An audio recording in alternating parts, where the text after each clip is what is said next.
The Dreamer's Den, a podcast about daring to dream. With host, Brad Robbins. Hey everybody, welcome back to The Dreamer's Den, where we explore and examine the lives of those who have dared to dream. And today we are coming to you from the kitchen of the famous, the inspiring, the sassy, the spicy Salsa Queen. This is awesome. This is kind of a dream come true for me in a way. Oh, thank you. For me too. This is awesome. And what incredible artwork. Yes. If you're just listening to this, you need to log onto YouTube, go to our social media, and look at the graffiti art behind us. I mean, let's start there. Tell us about this artwork. Okay, so our brand is Day of the Dead. And I wanted my kitchen, because I call it my kitchen, to represent my culture, my food, my people, my ancestors, my love. And Day of the Dead represents, the sugar skull represents Day of the Dead, which in Mexico we celebrated in November 2nd. So we believe that our ancestors come from heaven. And so we put this huge feast of food, and we believe that they partaken from that food. So it is very special for us. Is full of joy and love and food and remembering our loved ones that have passed away. I feel like that embodies you as a person. Joy, love, food, and surrounded by loved ones always. Yes. I've only known you really, I would say personally for a few months, but that was one of the things that I instantly noticed about you that drew me toward you. But I want to back up even further and give everybody a little context as to how I even became aware of you to begin with. So I want to say it was maybe 2 years ago. I was at a Super Bowl party, and there were all of these dips. I mean, you got to do a Super Bowl party right, you got to have a lot of chips and a lot of dips. Correct. And each one, I'm trying these. I'm like, these are really good. I have never tasted this before. And I just turned the little, container around and it said Salsa Queen. Well, fast forward to, I don't know, maybe it was like this spring. I'm scrolling Instagram and I see my friend Jenny Hardman from Fox 13 News, the Place. Yes. And she's interviewing this spicy, sassy Latina. I'm like, wait, I recognize this person, and it was you. And I sent a direct message to the Salsa Queen account, and I said, hey, I don't know if you're ever going to see this, but I just need to tell you, I love your dips. And I don't even know if it was you or someone else. Me. Do you remember what you said? Yes. Well, no, I don't remember what I said. So you immediately responded and you said, I want to invite you to come to the kitchen. And have tacos. Yes. And we still have to have those tacos. I'm going to hold you to it. But what I never in a million years imagined was my first visit to the kitchen being actually getting to interview you and help learn more about your story. Yeah. So that's where I want to start. So you have an amazing story. And I want to make sure that everybody listening or watching this gets to hear that. So start in Monterrey, Mexico. Yes. You were there until you were 17. How did you grow up? What was life like? Tell me a little bit about your time in Mexico. Well, I grew up in Mexico. I grew up into the Mormon church, actually. My parents were very LDS. Actually, the church was held in my home while they were building the actual chapel, like probably a block away from my house. So, it was fun being part of the church, like the youth. All my memories as a child are in the church, playing basketball, playing volleyball, dancing, in like the talent shows that they will have. And, I always love the cameras. I always love TV. I always love photography, all of that, but not taking it. I wanted to be in front of the camera. And here I am. So, yes, I grew up in Mexico. My dad used to work for the government. And then probably when I was around 15 years old, my dad retired. So as members of the church, my parents wanted to be closer to the church. So we moved to Utah. What a better place to be closer, right, than Utah. So we came here. We moved to Provo. We lived there for 4 years, and our lives definitely changed. We had a good life there. We were not rich by any means, but we have everything we needed. When we came here to America, it was kind of like a culture shock. Well, one thing I want to point out for those that don't know your story is that you didn't speak English. When we came here, we were illegal. We came here with a little suitcase, a few changes of clothes, a couple of pictures, but we had a lot of dreams. Growing up in Mexico, I remember being 5 years old, 6 years old, 10, 11, 13, and my dream was to be here. I would watch the movies and I'm like, I want to experience all of that. It just felt like there was so many opportunities here that we didn't have in Mexico. And I used to dream big. I didn't know at the time what I was doing, but I remember I would write letters to my friends and tell them that I had a big house, a nice car, and I had a pool, and I had people that helped me clean the house. You know what? I was lying, but now I know that I was manifesting. One time I had one of my friends and we were in the hot tub of my house, and I was telling her this story, and she said, stop. She said, do you know that everything that you just said, you now have it? And I had to stop for a minute and be like, oh my gosh, I do have it. I was manifesting all of that, but I didn't just sat there. I worked for it. So we came here with one suitcase each and a lot of dreams.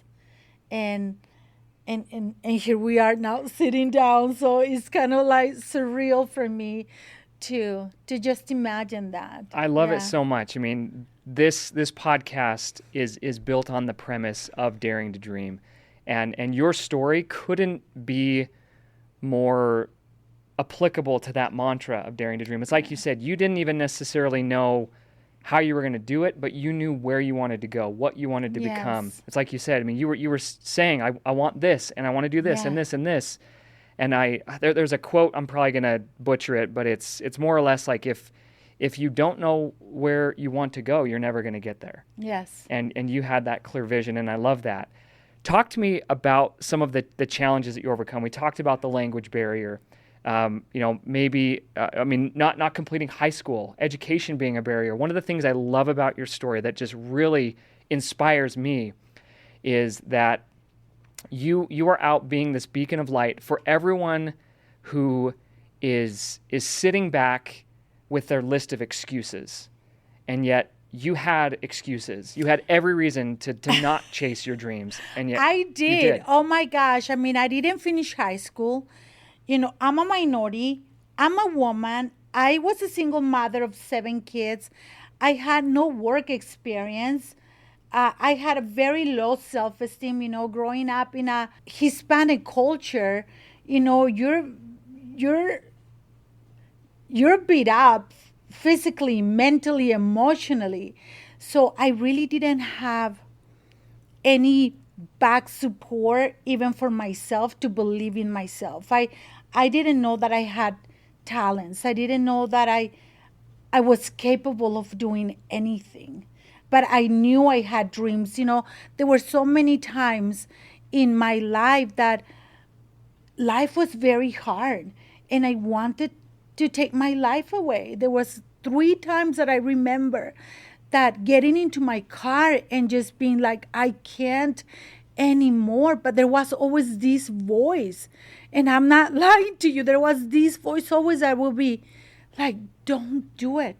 There's something very special. You're going to be somebody special in this life, so don't do it.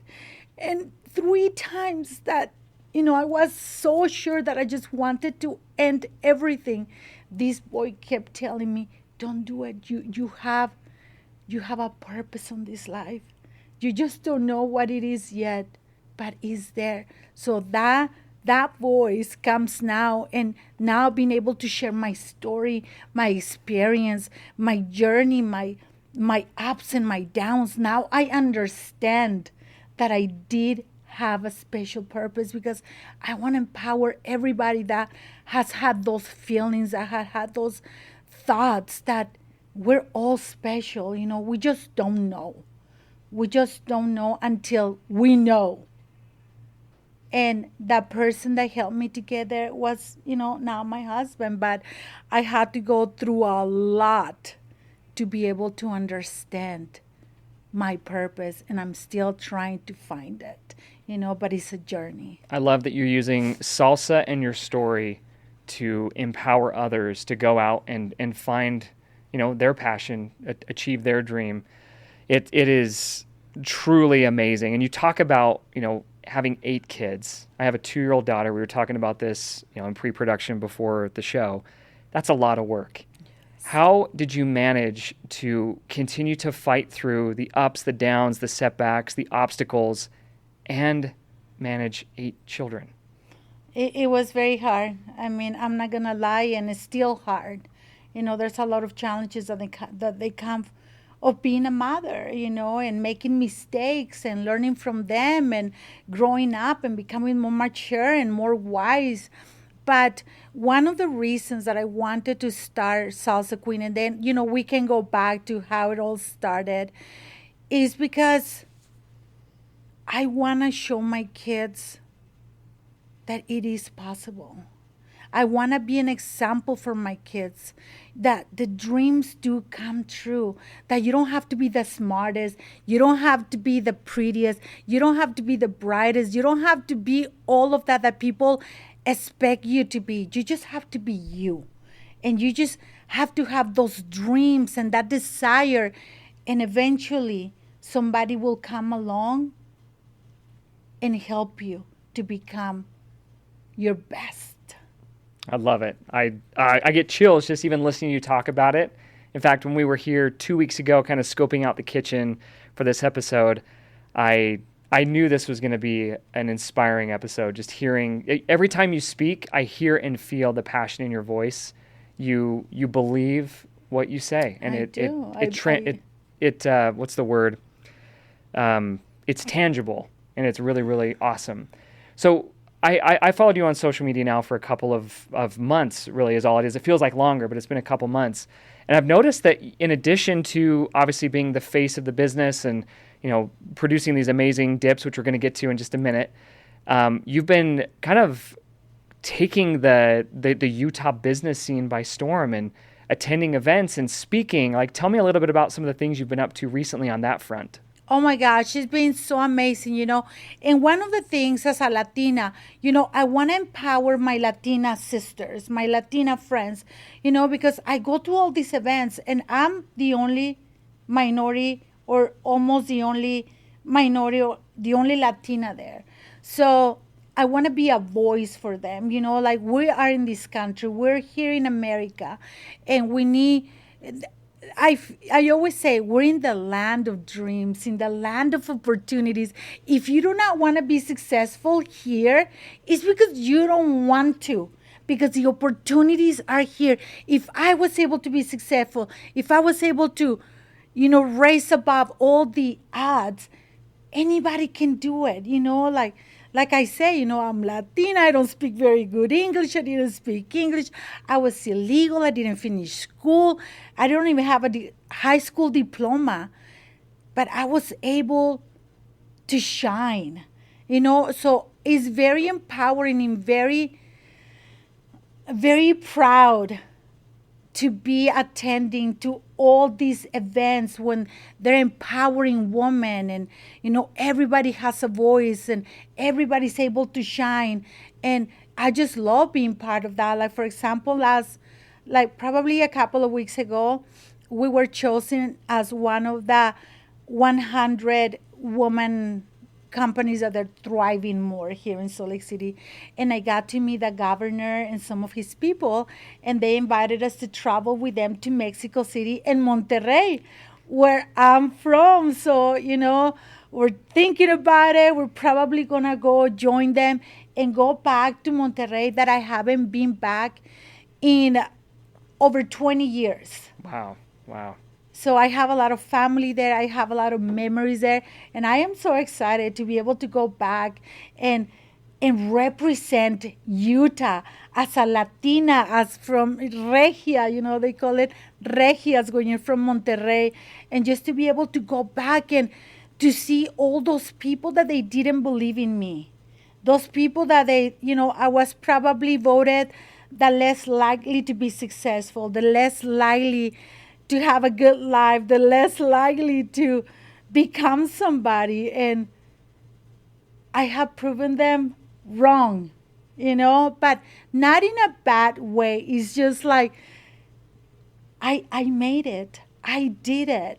I had dreams and you guys all heard it. And now it's all reality. So I love when you said earlier that you are so motivated to succeed, to show your kids what's possible. So again, as a father, that is something that drives me every day. It's like I want to show my daughter that regardless of whatever it is her dreams are, she can achieve them. And frankly, I'm grateful to women like you that will be an example to her one day that, look, like, it doesn't matter if this happens, if this is your setback, if this seems to be the mountain that you can't move. It's like people like Salsa Queen are living proof that you can overcome.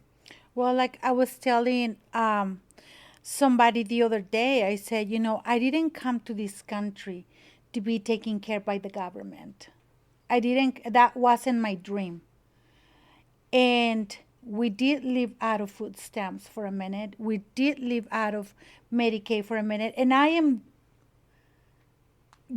so grateful for that help. Like, you cannot imagine, because in my country, we don't have that. If you're poor, you're starved. Here, that's what I'm saying, it's a land of dreams, a land of opportunities. So, we were able to take advantage of that and take care of my family for a minute. But at the end of the day, I wasn't proud of that. I didn't come here for that. I didn't want to show my kids, this is a life that is okay to live. It's like, no, this is not okay. This is great help, but this is not what you're here for. There's greater things that you can do. And so that's what I wanted to show my kids, that yes, we needed the help for a minute, but at the end of the day, that wasn't my dream. This is my dream. And we're grateful for that dream because of the many things that this world has been blessed with as a result of you. One of the most iconic and legendary are your famous salsas and dips. And that's what I want to get into right now, a little segment I'm going to call the Salsa Showcase. Now, there are 7, 8, 9, how many different dips do you have? We have 6 salsas. 6 salsas. 6 fresh salsas. And then we have 4 of our freeze-dry salsas that they are like amazing. And I wish we could just sit here and eat salsa the whole time to make you all jealous, but I have chosen 3 that I want to dive into, try, like literally eat here with you, talk about. So let's start first with queso chipotle. So I mentioned earlier that a couple weeks ago we were here. Salsa Queen sent us home with a little goodie bag with all of the delicious dips and salsas. That evening, we actually had a gentry rehearsal. After rehearsal, we were chatting, hanging out in my kitchen. I pulled out the bag, and the queso chipotle was the first to go. So tell us about this dip, which I'm gonna open it here while you tell me about it. The queso chipotle, my husband used to call it casa chipotle, and it's not casa, it's queso. we just call it crack because crack it is dip. so addictive. It is so good. It is so good. When I started Salsa Queen, I wanted to create a clean line of salsas, that they don't have any preservatives or, fillers and stuff like that. And we'll still stick to that. But I wanted to bring something that I knew people were just going to love regardless if it was fattening or not. I believe that the more fattening something is, the better it tastes. I just tell myself that there's no calories and I just keep going. Wow, that is so good. It is so good. I love so good. If you want to make a spicy mac and cheese, you can add a little bit of that and just bring up the spice to it. On your baked potatoes. So your baked potatoes, oh my gosh, forget about the sour cream. You have right there your queso chipotle. So I don't know if you saw that reaction when you said mac and cheese. anyone who's known me for 5 minutes knows. We were talking, again, pre-production, favorite food groups, Mexican food, barbecue, New York pizza, mac and cheese. Okay, well, I think the barbecue comes with mac and cheese. Oh, 100%. Right? If I'm cooking, there's mac and cheese. Yes. And that is going in mac and cheese. I didn't even think about that. Yes. All right, so let's try. So I do love, that's my favorite dip, but now I'm going to get into my favorite salsa. So I don't mind spicy salsa. If I can open this, here we go. But there's something about this mango pineapple. So when you sent me home with this, you remember when I texted you like the next day? Yes. An empty container. Yes. You sent me a few pictures, probably a couple of pictures of 2 different occasions when I think you leak the container. I don't know what happens, but I open it, and then before I know it, it's gone. It's like, wait, who guys, ate it? You know what? I have to say, I do not like sweet salsas. I don't like fruity salsas. Like in Mexico, it's not very common. But I wanted to have a whole line, and I know my fellow people like you love your sweets and salsas. So I'm like, I want to make everybody happy. And when I came up with this salsa and I tried it, I was like, okay, if I like it, everybody's going to like it. I think that's my thinking. I don't want this to be perceived as a threat, but if we stop making that mango pineapple, there's going to be some problems. Do you hear that, Jim? It's so good. It is, you know what? That one is the hardest one to make. It takes the process is very long, and making it is very tedious. It is a labor of love. It is a labor of love, just like it says in the container, made with love. When I used to make my salsas in my kitchen, in my house kitchen, if I wasn't in a good mood and I will make salsas, I will have to throw those batches away because it wasn't reflecting the love. And I know that when I cook and I cook with love, the food tastes amazing. So to remind myself and to remind my team back there that, is making all these delicious salsas for you guys now, I make sure that in our container it says made with love because it was from my heart. It makes a difference. Yes, it really does. It does. And we taste it. It's amazing. And now you mentioned, we did a tour. You saw the machinery and the packaging and, all the pallets of stuff. But to start out, it was you in a kitchen with your kids. It was in Magna. If you know where Magna is, in the west side of the valley. I call it the hood. And, I raised my kids there, and we lived in a house that when it rained outside, it rained inside. We would put buckets, for the water to drip in there. And it was a house that it was probably over 100-year-old home that it was falling apart, but that was our home. That was our home, and we have so many memories there, good and bad and sad, but most of it, a lot of screaming of happiness. It was just a joy. And yes, we started making the salsas right there.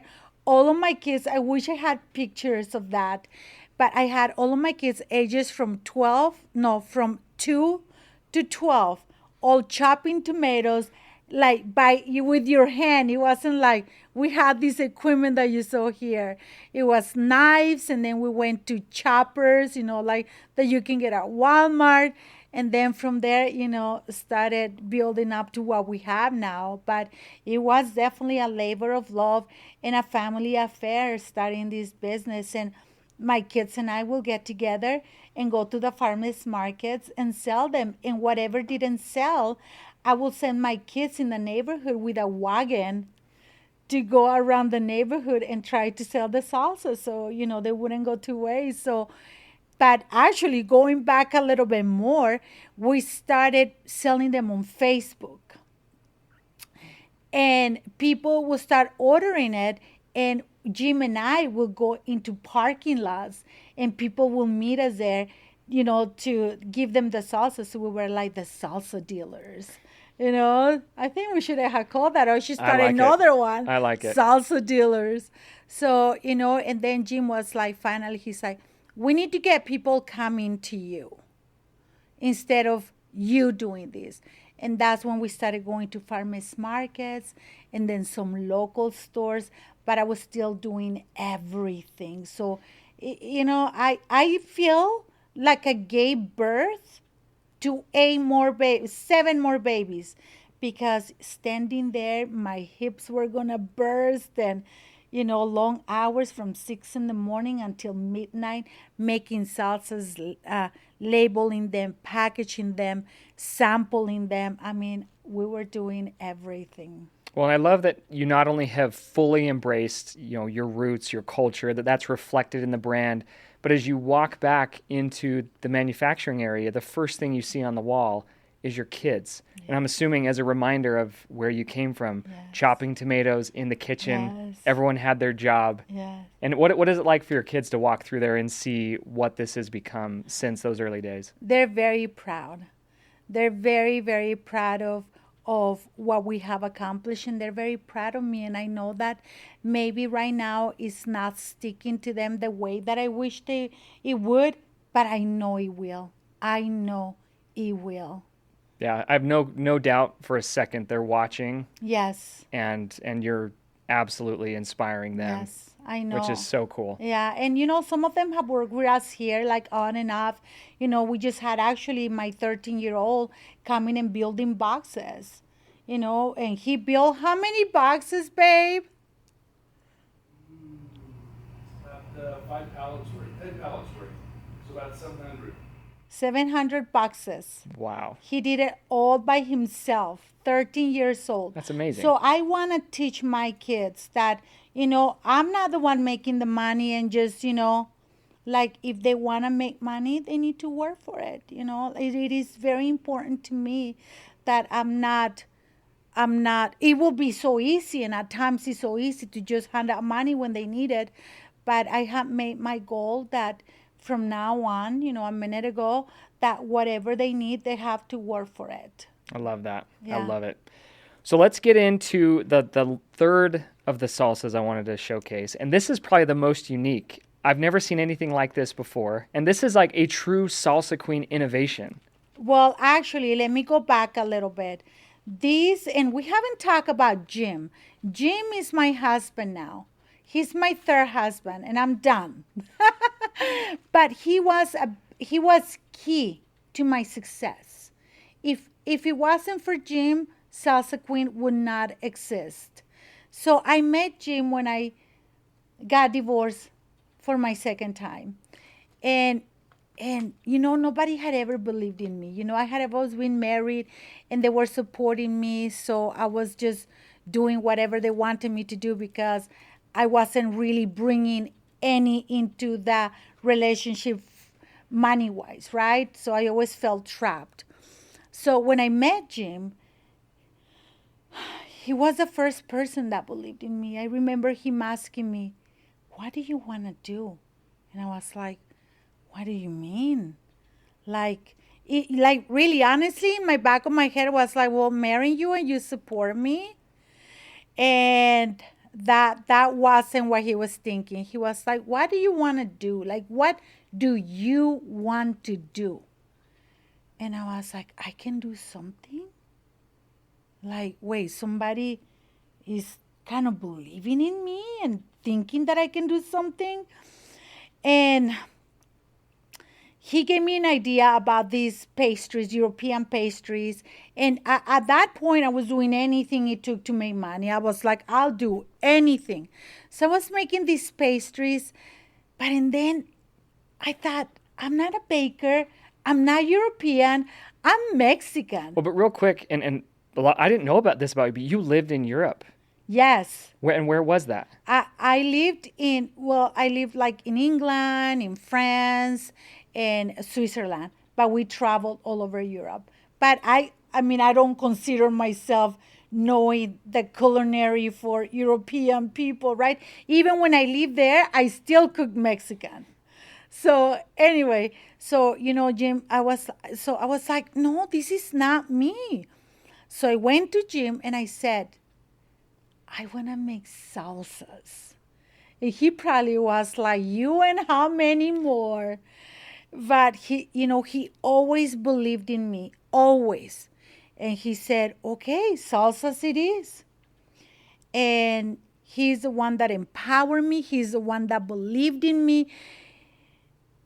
And so I wanted to make him proud. I was like, you are the first person that believed in me, and I'm going to prove you right. And so from the beginning, actually, one of the things that Jim told me, and I hope this is not, embarrassing for him, because it's not. At that time when he told me this, I was very hurt. But now I understand what he gave me. When he first met me, he said, listen, if you cannot take care of yourself and your children, I can't do this. I mean, I had 7 kids, right?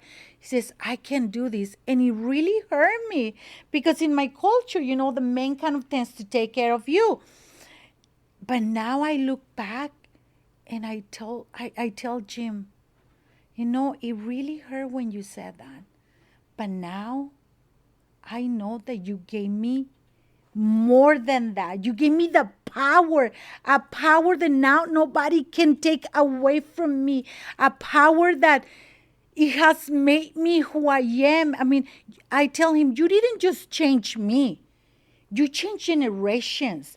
You changed me. You changed my kids. You changed. Now it's going to be generations through generations where it's like my mother, my grandmother, my great grandmother came here from Mexico, and this is what she built.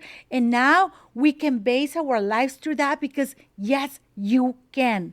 In Mexico, we say, sí se puede. Sí se puede. Yes, you can. And that's all you have to believe, that yes, you can.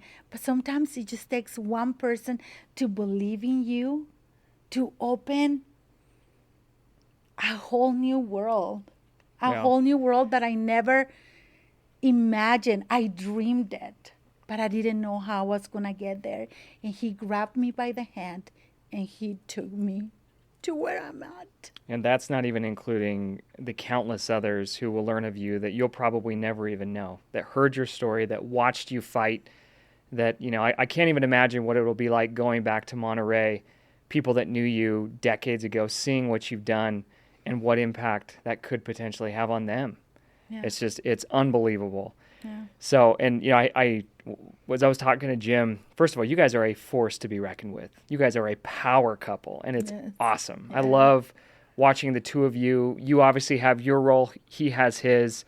His background was in tech. We say from tech to tacos, which I think is so funny. I love that, from tech to taco.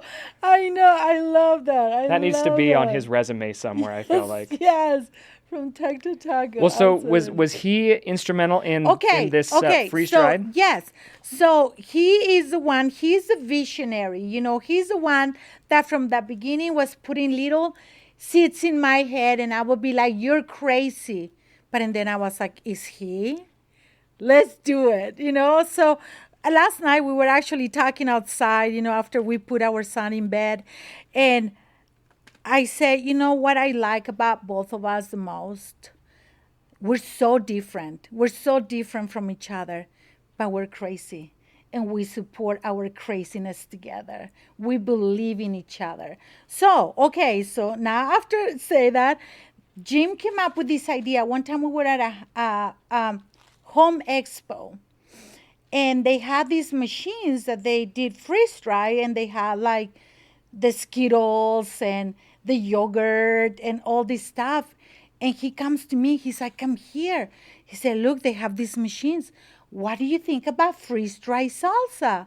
And I was like, that sounds interesting. So he wasn't working at Salsa Queen yet. He was still working in technology. And so when he came and joined Salsa Queen, that was the first thing he did. He's like, let's make this happen. So we bought a few machines, like the freeze dry machines, and we played with them. And now, Like we're producing by the thousands. We're in Cabela's, in Proba Shop, and a lot of other, like camping stores. So we're so excited. This is like such an innovating product, and I'm so proud of him and his vision. But really, so we made the fresh salsa here at home in the kitchen, and then we send it somewhere here. Actually, it's local too. We send it to them. They freeze dry it, they package it, and then they ship it to where it needs to go. So this is amazing because it's the same thing that you're eating fresh. It's just freeze dry, and the concept is like amazing. Yeah, I want to see. I want you to make it. I want to see this in action. Let's do this. This is like my pride and joy from him. And I'm kind of blind right now because I was crying a little, so I don't see very well. So it's taking a minute. Okay, here we are. I'll get some water ready here. Yes. So I went on a backpacking trip last week, and you had given me some of this, and I wanted to take it, but we need to make some freeze dried chips because I couldn't pack the chips. Ah, but I'm taking this. I'm taking this on my next trip. If you take your eggs, whatever. What is the word? When you go backpacking or camping, what do you take? Well, so we always do freeze-dried meals, but they're always really good. You add water, and they're just like a regular meal. So there are like some freeze-dried eggs and sausage. You could throw that in there. There you go. That's brilliant. Or if you're going to make a burrito, yes. You can make a breakfast burrito. You make your eggs, put a tortilla, because a tortilla won't break. The chips will. And then you can either season your eggs with these or your meats with this, or whatever other food that you make, lasagna, whatever it is, you can just spice it up a little. I like it. But I love this because I have even taken it on a plane. So we're going to Europe. I'm going to be taking this, some chips, and I'm going to be eating chips and salsa on my flight. You should just put it on the little cart and have the flight attendant just, take orders. I know, that would be so fun. So it is powder, and I know our dream is to take it. Where do we want to take it? Wow, look at that. To the moon. Yes, we need to get this to space. Okay, so check that out. I'm going to smell it. Wow, it smells amazing. Okay, so you just have, wow. We're just going to add water. We're just going to add water. I'm acting like it's like I've never seen this. Well, I actually have never seen this before, so this is kind of amazing. And, when it's dehydrated, it takes a minute. This is freeze-dry. So as soon as the water touches the product, it comes alive. Look at that. Just like that, you have fresh salsa to eat on the go. How long did it take you guys to get it just right? Oh, I think Jim is the one that could answer that. He is more involved into this one than I am. How long did it take us, babe? Couple of years. We were doing everything by hand. I'm going to have a bite. Yeah, I want to try this. So good. I wish we could just pan in on this, so I'll just do my best to get a little bit on this chip. But, it looks exactly like the salsa as if it were fresh. Literally just added water. So good. No, that's amazing. It is.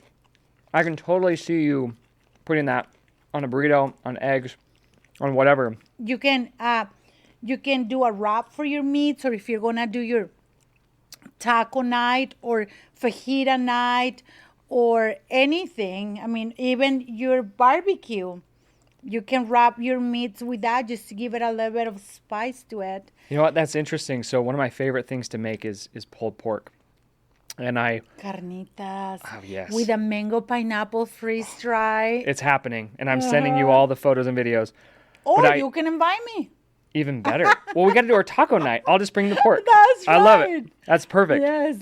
Well, I've used Cholula as a binder, and then I put on like a fajita rub. Oh, but maybe I'll try that hurt my ears. Did I say it wrong? I said it wrong. No, or you just said something else. Oh, it was just a hot sauce. I needed something there, Yes. but I would try that. Yes, you should try it. Try the red chili. But for the carnitas, in Mexico, we do like tacos al pastor, which is pork with pineapple. Oh, right. So we have we've done some nachos with pulled pork, and then we put the mango pineapple on top. I'm hungry. I love it. So am I. honestly, this is going to be one of my favorite episodes. It's going to be tough to match, just coming and feasting on dips and salsas. So this has been amazing. Your story is inspiring. You are just beautiful inside and out. Thank you. And like I said, one of the things that gets me most excited about being able to interview you, talk to you, provide a platform to help get your story out there is the potential of what the impact that this story could have on someone else. So I want you to, for a minute, we'll kind of wrap this up with what we call the Dreamer's Digest. So we're going to take everything you've talked about and kind of put it into a few short sentences, right? So let's fast forward to a month or two from now. You're in Monterrey, Mexico. A little girl comes up to you that you see a lot of yourself in. Odds are stacked against her. She doesn't believe in herself. She questions if there is opportunity to make more of herself than she currently is. What would you say to that little girl? You put me right on the spot. With questions like that, my brain has to go like, You know what?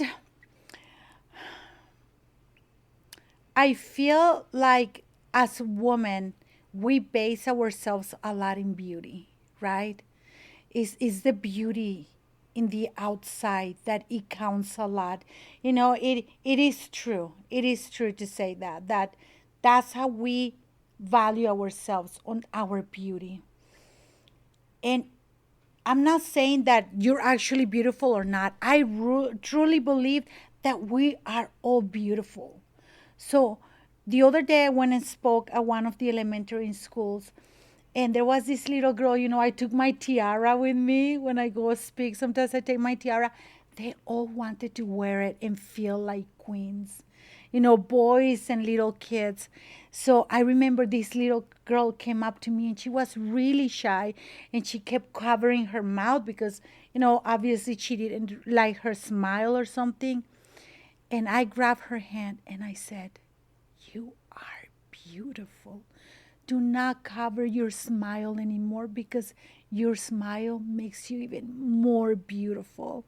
And she put her hands down and she smiled at me with that crown.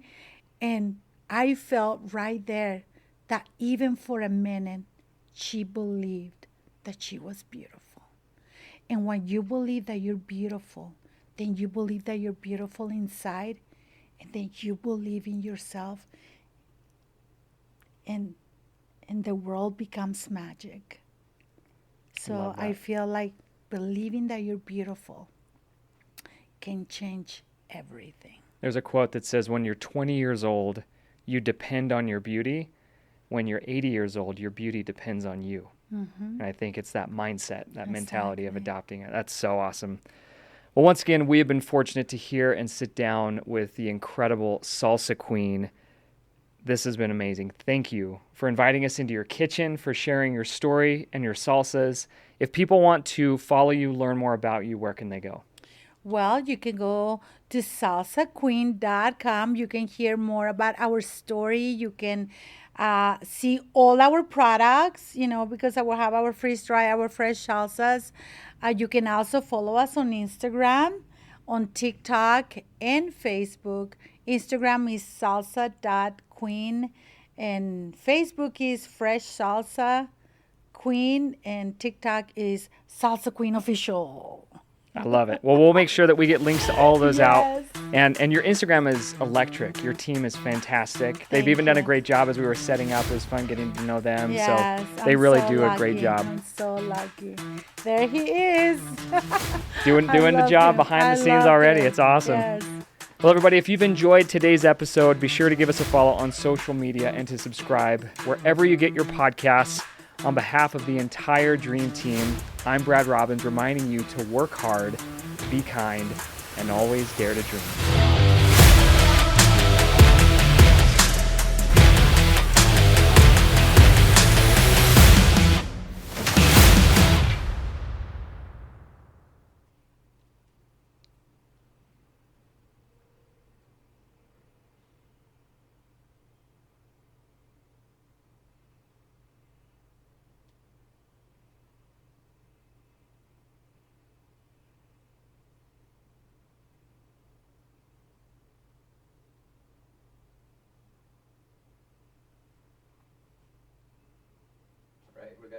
Cool.